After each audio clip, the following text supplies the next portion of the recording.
Okay, this video is going to take you through some submissions by students of the vehicles needed program that we did over the break. We're going to go through some important principles here, basically common errors that are made, and it's going to be good for you if you can try to figure out what's wrong with these programs. That's what we did in class, and then we discussed them. It would be good for you to write down a couple of notes, and there's going to be things that might be applicable to you, and also it would be good for you to have page 6 of your notes, chapter 3 notes, ready. That would be good, because we're going to refer to the we're going to actually write some notes on those on page 6. So this first submission by a student is this example 1. So the idea, what I did is had students look at this and try to determine what's wrong with this code. Why is it not going to work? And so what I asked them to do is I said, be able to explain. Be able to explain why it's wrong, why it's not going to work, and give an example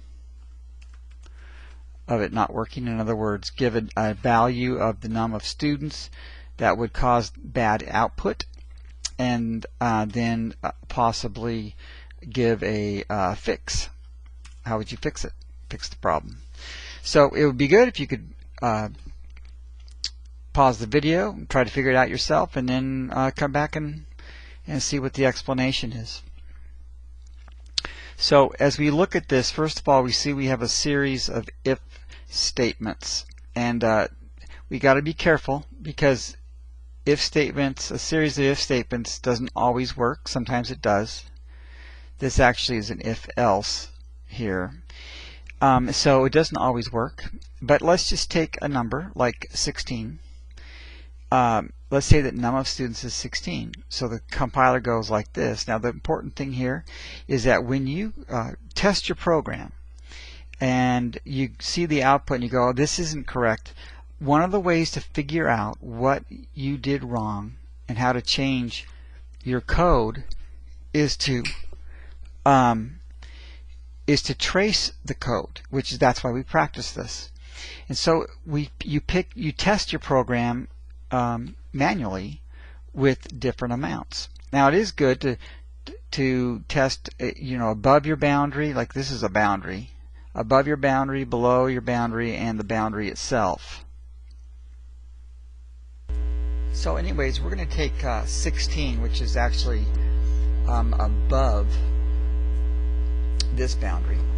And so is 16 greater than or equal to 21? That's false, so this is ignored. Then it goes to line 23. Now, notice it's going to line 23 not because this is false. This line 23 has nothing to do with the condition right here, and the reason is because it's not an else if. It's just another if.